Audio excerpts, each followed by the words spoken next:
Ya. Es como cuando tenemos nuestro tecito y le echamos 10 cucharadas de azúcar. Eso ya no va a ser un té, digamos. Eso va a ser una magma de agua y azúcar, ¿no? Lo mismo está pasando aquí. Está concentrado el líquido. Está concentrado el líquido. Entonces, les dije, ¿no? Este sodio de acá interacciona con cierta cantidad de moléculas de agua, ¿ya? De moléculas de agua. Ahora, ¿qué es lo que pasa? Hay mucho sodio y no hay suficiente agua para que interaccionen, para que se disuelvan, ¿no? Entonces, ¿qué es lo que pasa aquí? Se va a prestar el agua del líquido de la izquierda, se va a prestar esta agua de la izquierda y la va a atraer hacia sí mismo, digamos, ¿no? Esta atracción que está generando el sodio para con el agua se llama presión osmótica, ¿ya? Presión osmótica. Este sodio atrae moléculas de agua, ¿para qué? Para disolverse, para disolverse. Entonces, ¿cuál va a ser el objetivo de esta membrana semipermeable guión célula? El objetivo va a ser bajar esta osmolaridad de 380, bajarla a un valor relativamente estable que estaría entre 280 y 290, ¿ya? Miliosmoles. Ese ya es un valor estable, ¿no? Entonces, el objetivo de traer agua de este lado para este lado de acá es bajar esta osmolaridad y mantener el equilibrio entre ambos espacios, ya entre ambos espacios. Entonces, eso es lo que hacen las membranas semipermeables, eso es lo que hace la célula para sobrevivir, ¿no? La célula se da cuenta de que tiene mucha concentración adentro de la célula o por fuera y eh, pide agua, ¿no? Solicita agua de afuera del líquido extracelular o también hay momentos en los que la célula le da líquido al espacio extracelular para diluirlo también, ¿ya? Eso vamos a verlo ahorita.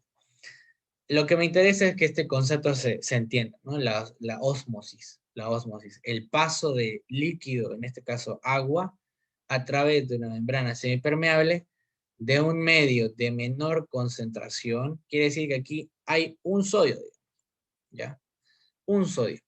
Y está chocho de la vida con estas 4 moléculas de agua y listo, no se queja, no pide más. Eso quiere decir que hay menor concentración en este lado. De un medio de menor concentración a uno de mayor concentración. Este sería el medio de mayor concentración. Hay mucho sodio que solicita mucha agua para disolverse, ¿no? Entonces, esa es la ósmosis. Esa es la ósmosis. Ahora, ¿cómo aplicamos la ósmosis a la práctica clínica? ¿Para qué sirve este concepto? Vamos a revisarlo ahora. Por si acaso. Esta membrana semipermeable hace referencia a la célula que tiene su membrana bicapa-lipídica, ¿no? Formada por fosfolípidos, ya dijimos, fosfolípidos, que está incrustada en toda su extensión, está llena de canales para el agua, se llama acuaporinas, ¿ya? Acuaporinas. Hay acuaporina 1, acuaporina 3, acuaporina 6. La acuaporina es como un tubito, ¿ya? Es como un tubito así, que está la membrana, que va a dar paso libre a las moléculas de agua. Va a dar paso libre a la molécula de agua. Que entre, que salga, como le dé la gana, digamos, de un medio al otro. Entonces, estas acuaporinas van a ser las responsables de que la membrana sea semipermeable, ¿ya? Porque no está completamente cerrada la membrana, sino que está abierta en ciertas partes, ¿no? En ciertas partes. Y esas partes que están abiertas son las acuaporinas, ¿no? Acuaporina 1, 3 y 6. Bien.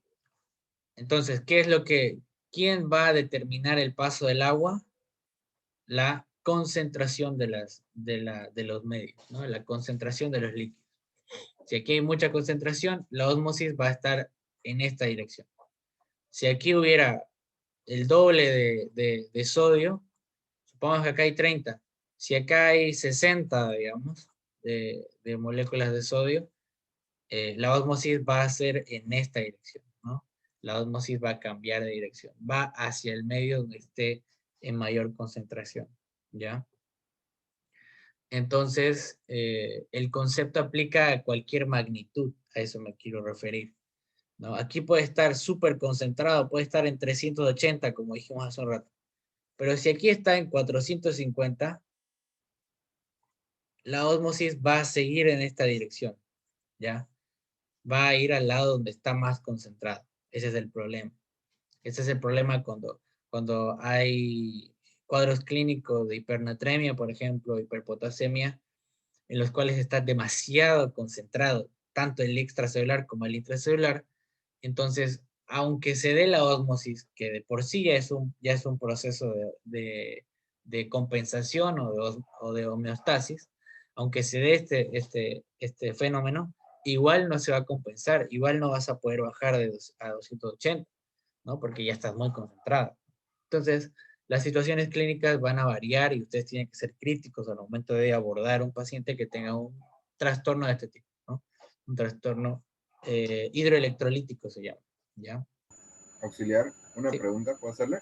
claro. En un proceso patológico donde la membrana falle, la membrana plasmática, y entre mucho sodio o calcio al espacio intracelular, el proceso osmótico, ¿cómo sería? ¿Cómo sería? O sea, cuando hay, por ejemplo, ruptura de la membrana, cuando hay necrosis de la membrana, esta ósmosis ya no se da de forma natural, sino que el paso del agua va a ser violento. Y lo que va a generar va a ser un fenómeno, se llama fenómeno de turgencia, ¿ya? Si es que tu celulita aquí se llena de sodio, se llena de sodio, el agua va a entrar de forma violenta, ¿ya? Y la célula va a aumentar de tamaño, se va a hacer gorda, va a llenarse de agua, porque está muy concentrada, ¿ya? El problema de que se deforme la célula es que toda célula que pierde su forma, pierde su función también, ¿ya? Toda célula deforme va a perder su función y eventualmente va a morir, va a lisarse, ¿ya? Se lisa. Entonces, ¿qué es lo que pasa? La membrana llega a un punto en el que ya no puede soportar tanto líquido y explota, ¿ya? Explota. Y se muere la célula, ¿no? Y se muere. Ahora, este proceso patológico se puede dar, por ejemplo, hay tumores suprarrenales, ¿no? Se llama, ¿cómo se llama? Feocromocitoma se llama, ¿ya? Feocromocitoma. ¿Qué hace este feocromocitoma? Aumenta la formación de aldosterona. Esto lo van a entender más adelante. ¿Qué es la aldosterona? Es una hormona que aumenta la reabsorción de sodio en el riñón. ¿Qué quiere decir eso? Quiere decir que vas a tener más sodio circulando en tu cuerpo, ¿ya? Entonces, esta situación patológica que te aumente el sodio en el líquido extracelular, o sea, en la sangre, eventualmente va a generar cambios, ¿no? Va a generar cambios. Pero, por ejemplo, este aumento de sodio en la sangre va a ser inverso a lo que explicamos aquí. Ya no va a haber mucho sodio dentro de la célula, sino que va a haber mucho sodio afuera de la célula, ¿ya? Afuera de la célula. ¿Y qué es lo que va a pasar cuando haya mucho sodio afuera de la célula? La célula le va a pasar agua, ¿ya? Como tiene su membranita aquí semipermeable, lamentablemente por ósmosis va a perder líquido, va a perder agua. Y esta célula se va a hacer más chiquitita, se va a deshidratar. Y de esa forma también puede lisarse y puede morir, ¿no? Entonces, cualquier trastorno hidroelectrolítico es complicado, ¿ya? Complicado y tiene que ser abordado lo más antes posible, porque las células son muy sensibles a los cambios de concentración, ¿no? Y aquí es donde vamos a la siguiente diapositiva. Ya nos adelantamos un poquito. Fíjense. Son 3 estadios de la célula que están estrictamente relacionados a la ósmosis, ¿no? A la ósmosis. Bien. Hay 3 tipos de soluciones o 3 tipos de concentraciones que podemos encontrar en nuestro líquido intracelular, extracelular, cualquier líquido que se les ocurra, ¿ya? Cualquier líquido que les ocurra. Hay tres dimensiones que podemos encontrar. Un líquido puede ser hipertónico, puede ser hipotónico o puede ser isotónico, ¿ya? La línea media va a ser nuestro líquido isotónico, ¿ya? La línea media. Por arriba de la línea media va a estar el líquido hipertónico. Y por debajo de la línea media va a estar nuestro líquido hipotónico.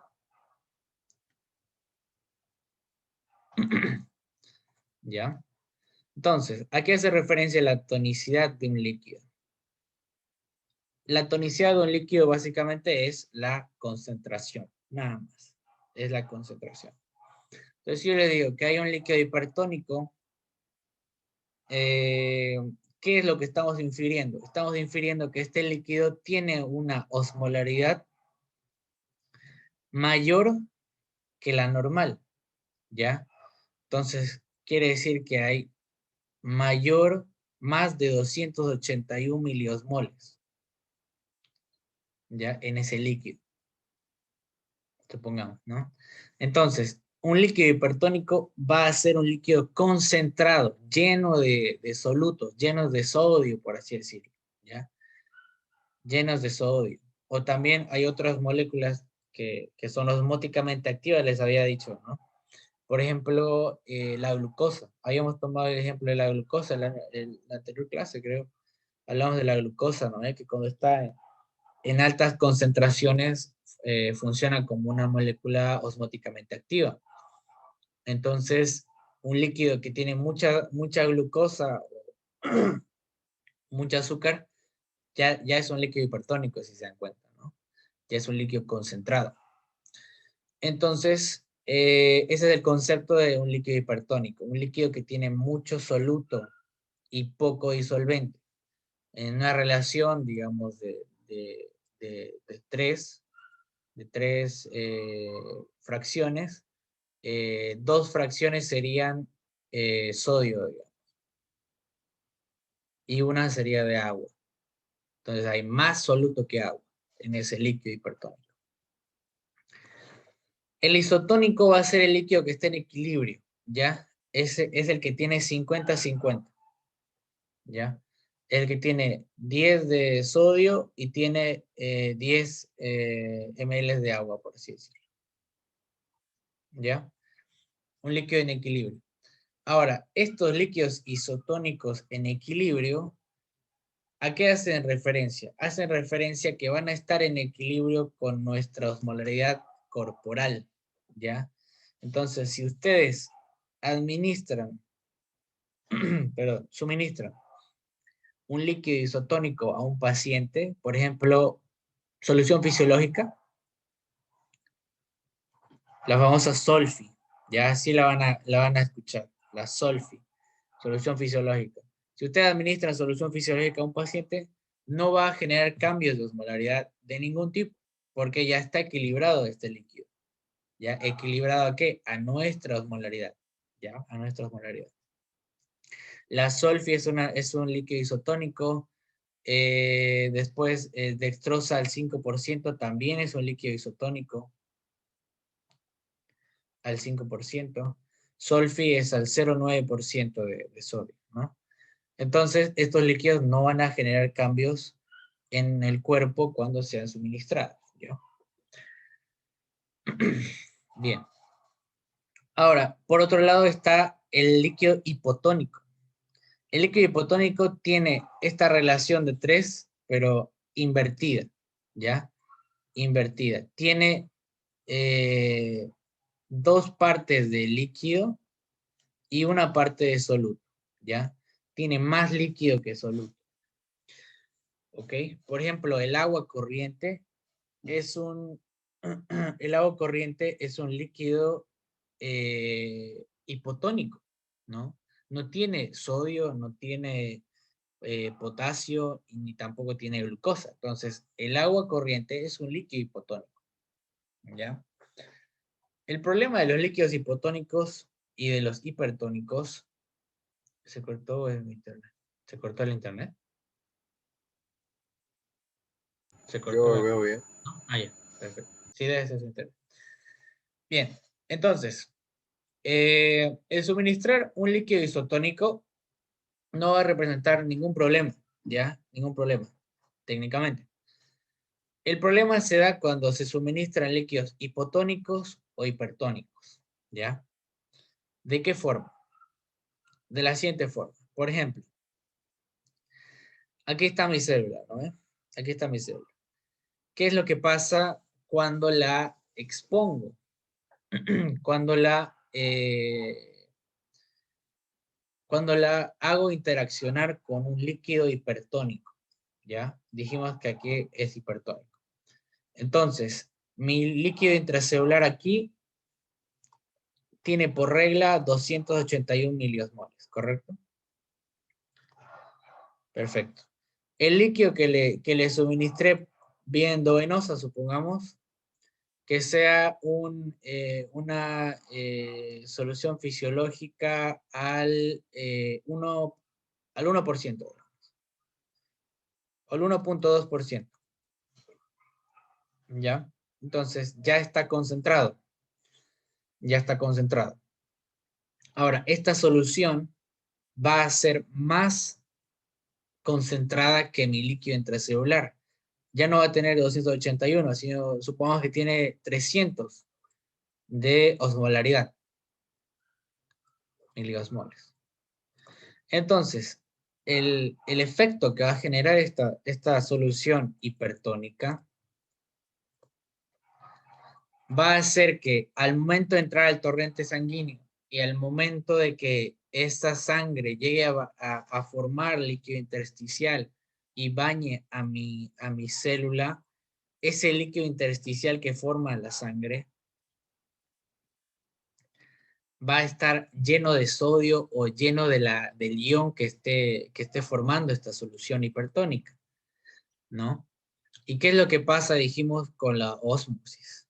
El líquido pasa de un medio de menor concentración, o sea, el intracelular que está normal, a uno de mayor concentración, que es el líquido intersticial que se puso hipertónico, se concentró por el hecho de que yo le suministré una solución concentrada, digamos, ¿no?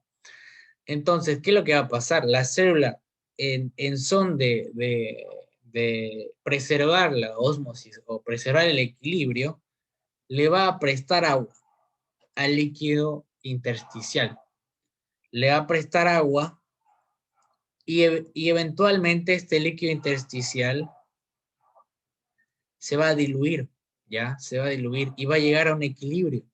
Esa osmolaridad va a descender, va a llegar a 280, por ejemplo, idealmente, ¿no? Porque le prestaste agua y se diluyó, ¿ya? Le prestaste agua, entonces todos los solutos que había en esta solución llegaron a disolverse de forma equilibrada, ¿no? Entonces, de esa forma es que se dio el equilibrio, digamos, ¿no? Pero ¿a qué costo? El costo fue que nuestra célula se deshidrató, ¿ya? Nuestra célula se deshidrató, se hizo más pequeñita. Y esta es la forma más gráfica que se puede encontrar para representar esa deshidratación. Fíjense, este es un eritrocito, ¿ya? Deshidratado. El problema de que cambie la morfología de una célula, le dije que es que cambia su función, cambia su función. Si este eritrocito, que es más chiquitito, si este eritrocito normal, que con esta forma discoide, bicóncava, pasaban normalmente a través de los capilares, por ejemplo, los espacios endoteliales, pasaba chocho de la vida, esta célula encogida va a difundir a mayor cantidad, por ejemplo, ¿no? Si tenemos células más pequeñas, va a difundir mayor cantidad de eritrocitos a través de estos espacios endoteliales, digamos, ¿no? Y por otro lado está el otro ejemplo de la célula hinchada. Si una célula se hincha o se infla, no va a poder caber en estos espacios. Entonces, el eritrocito no va a poder salir del, de la luz capilar y no va a cumplir su función. O en el momento en el que esté por salir, sea tal la presión que se desgarre, por ejemplo, ¿no? Que se desgarre o que se rompa o que se lise, digamos, ¿no? Entonces, es siempre un problema el cambio de concentraciones, ¿no? Entonces, quedó claro la interacción que tiene la célula con un líquido hipertónico, ¿no? En resumen, ¿qué es lo que pasa? Se deshidrata la célula. ¿Por qué se deshidrata? Porque busca el equilibrio osmótico, ¿ya? Busca que ese líquido que yo le suministré se adecue o se iguale con su propio líquido intracelular, ¿no? Entonces pierde agua y se deshidrata. Ahora les dije, por otro lado está el líquido isotónico, ¿no? El líquido isotónico es más simple. Este líquido isotónico que le vas a suministrar, por ejemplo, una Solfi al 0,9%, va a tener una concentración o una osmolaridad idéntica a la osmolaridad de la célula. Ya va a ser igual, va a estar en equilibrio. Entonces, por consiguiente, la célula no le va a dar agua ni tampoco va a absorber agua. Va a estar ahí, quieta, estática, ¿ya? Estática entre comillas, porque igual hay movimiento. Pero no va a perder agua, o sea, no se va a deshidratar como en el ejemplo anterior, ¿no? Entonces, todas las soluciones de tipo isotónicas o equilibradas no van a generar cambios en la célula. Entonces, eso es importante porque va a haber un momento determinado en el que ustedes van a necesitar infundir líquidos a su paciente, ¿ya? Van a necesitar infundir líquidos. Entonces, para no generarle cambios hidroelectrolíticos, mejor es darle una solución isotónica, ¿no? Una solución fisiológica. Cuando ustedes tienen vómitos, tienen diarrea, tienen, no sé, se quemaron, algo así, necesitan líquidos, ¿no? Necesitan líquidos. Entonces, una forma rápida de reanimar a tu paciente es dándole una solución isotónica, ¿no? Ahora sí, ahora después van a ver que tienen que ser más exquisitos con esta decisión, ¿ya? Van a haber pacientes que van a tener su osmolaridad baja. Van a tener, por ejemplo, 100 mil equivalentes litros de sodio, ¿ya? Tienen poco sodio. Quiere decir que mi célula aquí ya tiene una osmolaridad baja. Entonces, ¿qué es lo que tengo que hacer? Suministrarle un líquido que tenga más cargas iónicas, digamos, más sodio, porque ahí sí lo está necesitando, ¿no? Sí lo está necesitando. Entonces, de esta forma es que ustedes van a ser críticos. Obviamente, estos cuadros ya no serían de emergencia, sino serían ambulatorios, ¿no? Ustedes tienen que pedir un ionograma y ver cómo es que está la osmolaridad de tu paciente y en base a ese conocimiento aplicar o discernir qué líquido es el más idóneo para esa situación específica, ¿ya? Entonces, eso. El líquido isotónico, entonces, que clarísimo, no está en equilibrio con el líquido intracelular y todos los líquidos intracorporales, entonces no genera cambios, ¿ya? Si ya puedo hacer otra pregunta. Claro que sí. Esta solución, este líquido Solfis al 0,9%, ese 0,9% significa que del 100%, el 0,9% es sal, sodio. Claro, o sea, es la relación de concentraciones. Digamos, en un litro de solución que le coloques,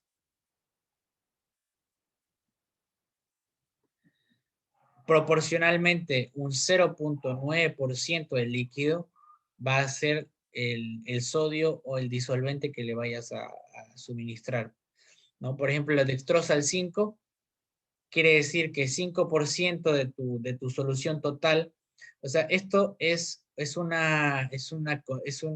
porcentaje de concentración. Vos le puedes dar 500 ml, por ejemplo, de solución al 0,9%, digamos, ¿no? O le puedes dar 250 ml de solución al 0,9%, ¿no? Entonces, esto no aplica estrictamente con un volumen específico, sino es más como un concepto de porcentajes y relaciones, digamos, ¿no? Entonces, lo mismo aquí, tengo mi paquetito que lo compré en la farmacia de dextrosa al 5, ya dextrosa al 5%. Perfecto. Eso normalmente viene un litro, ¿ya? Normalmente viene un litro de dextrosa. Ese litro, si yo le decido suministrarle 500 ml a mi pacientito, igual va a tener la misma concentración de dextrosa, igual va a ser dextrosa al 5, ¿no? Lo mismo si decido suministrarle 250 ml, de la misma forma, va a ser una solución de dextrosa al 5%, porque está diluida homogéneamente, ¿ya? Entonces, buena pregunta, buena pregunta. Perfecto. Gracias, Auxi. Muchas gracias. No, de nada. Por ese lado. Igual si alguien más tiene alguna pregunta, puede hacerla en el transcurso de la explicación. Bien. Por último, tenemos el tercer ejemplo, que es cuando le suministramos una solución hipotónica, ¿ya? Hipotónica. Está muy diluida esa solución. Agua, por ejemplo. Ni se les ocurre infundir agua corriente, digamos, o agua destilada. A un paciente deshidratado. No, no, no. Mala idea. Por más que ustedes piensen, está deshidratado, necesita agua, no es 100% correcto. Lo más correcto es decir, necesita agua, pero necesita un líquido que tenga electrolitos, digamos, ¿no? Necesita un líquido que sea isotónico, ¿no? Está bien tomar agua, pero muchas veces diluye mucho la sangre y la osmolaridad y causa estos trastornos. Por ejemplo, supongamos que le damos una solución fisiológica a nuestro paciente al 0,2%, ¿no?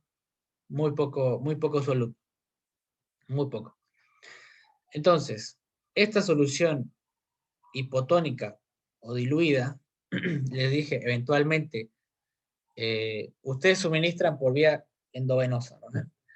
La sangre forma el capilar, y el capilar es el que crea el líquido intersticial que va a ir a bañar a mi célula.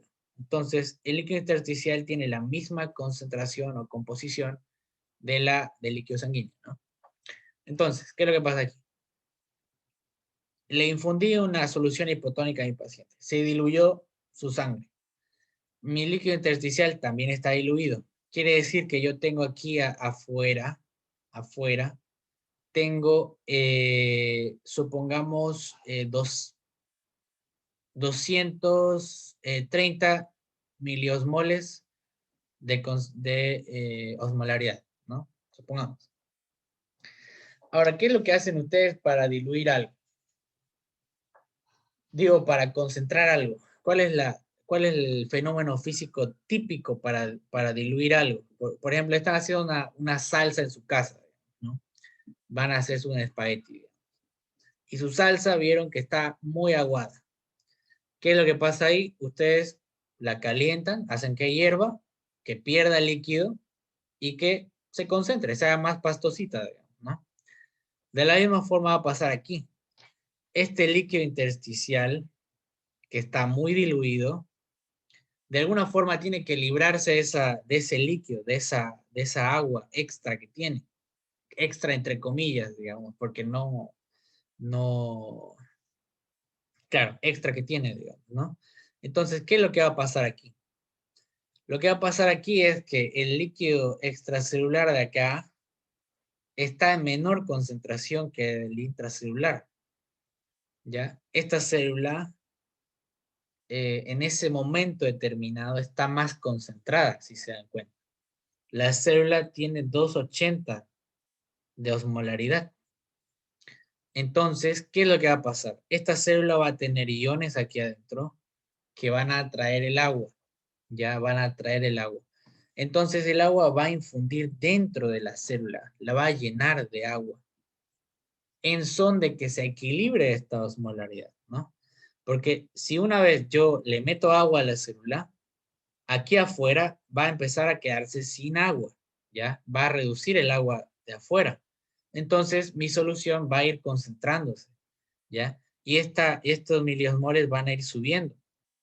Ya no va a ser 230, sino que va a ser 240, 250, etcétera, etcétera, ¿no? Y es porque yo estoy perdiendo mi disolvente, que es el agua, lo estoy donando a mi célula porque yo pienso que está más concentrada, pero en realidad está normal, digamos, ¿no? Pero es lo que les dije, es el concepto de concentraciones es clave para que ustedes entiendan, ¿no? Cómo es que se dan estos fenómenos, ¿no? Porque aquí ustedes tranquilamente pueden decirme, pero Oxy, ¿por qué estaría más concentrada la célula si está con 280? Es lo normal. Y ahí es cuando yo les digo, pero tienen que entender que si bien este 280 es normal dentro de la célula, afuera está muy diluido, ¿ya? Entonces es una situación externa que está cambiando ese concepto de normalidad, ¿no?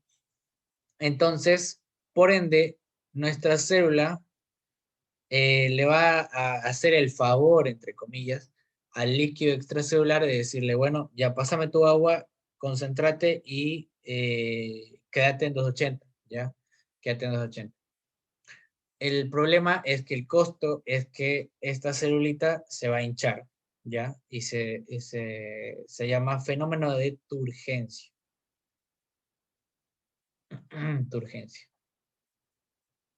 Esta turgencia es mala porque, dijimos, la deformidad de la célula cambia la función de la célula. Entonces, un eritrocito hinchado, un eritrocito turgente, es propenso a lisarse, a romperse, a quebrarse, a explotar, ¿ya? Entonces, ese es el problema con las soluciones hipotónicas, ¿ya? Las células se hinchan. Bien, entonces, esas son las tres situaciones que pueden pasar. Y así es como se aplica la ósmosis, el concepto de ósmosis que vimos hace un rato. ¿Ya? Bien, quedó claro este concepto, ¿no? Lo único que nos falta es transportes de membrana. ¿Alguien tiene alguna consulta respecto a esto o quedó claro el tema? Porque esto lo van a aplicar en todo momento. En bioquímica lo van a aplicar, en fisiopato lo van a aplicar, en medicina interna, en todos. Tienen que saber bien este concepto. ¿Ya? ¿Alguien tiene alguna duda? Escucha que me traiga agüita.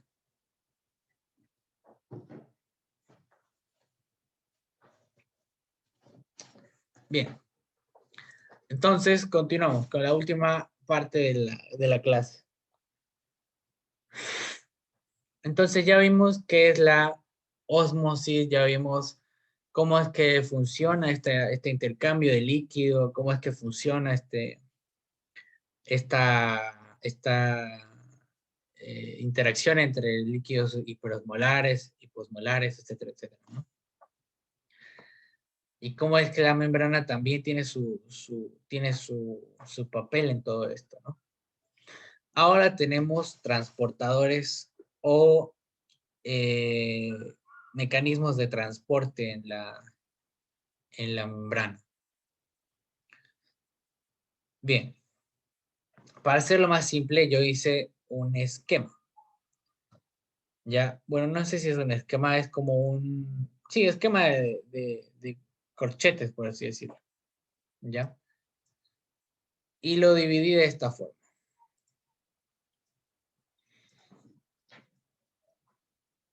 Tenemos por un lado difusiones Y por otro lado tenemos transportes, ¿ya? Transportes. El primer bloque va a ser de difusión, ¿ya? ¿Qué es la difusión? Es el paso de una molécula de un medio a otro, ¿ya? Nada más. A través de una membrana semipermeable.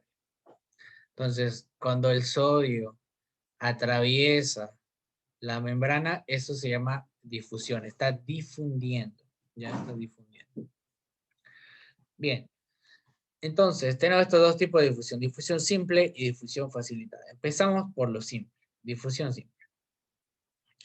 Esta difusión simple va a ser determinada por el tipo de molécula con la cual interactúa, ¿ya? Por ejemplo, ¿qué es una molécula liposoluble? ¿Quién me puede decir algo rápido? ¿Qué es una molécula liposoluble? Que puede interactuar con los lípidos. Que se diluye en lípidos, ¿no? Excelente. Entonces, si yo le digo que una sustancia liposoluble intenta atravesar mi membrana bicapa lipídica, ¿qué es lo que va a pasar? Por ejemplo, el CO2. Por ejemplo, el oxígeno. Todos los gases son,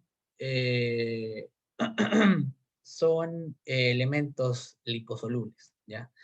Por ejemplo, el dióxido de carbono o el oxígeno atraviesan la membrana en cualquier parte. No necesitan ni un transportador, no necesitan un canal, no necesitan nada, ¿ya? Nada.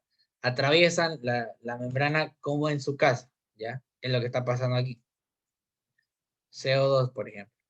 Viene por aquí, en cualquier parte de la membrana y la atraviesa. Perfecto. Así como el CO2 atraviesa, también otras moléculas liposolubles atraviesan la membrana. Por ejemplo, la grasa, los triglicéridos, el colesterol, hormonas esteroideas, como la testosterona, como los estrógenos, como la progesterona, como el corticoide. Todos esos tipos de moléculas que tienen una estructura lipídica, o sea, grasosa, atraviesan la membrana como en su casa, ¿ya? Como en su casa. Atraviesan con el mecanismo de difusión simple, ¿ya? Difusión simple.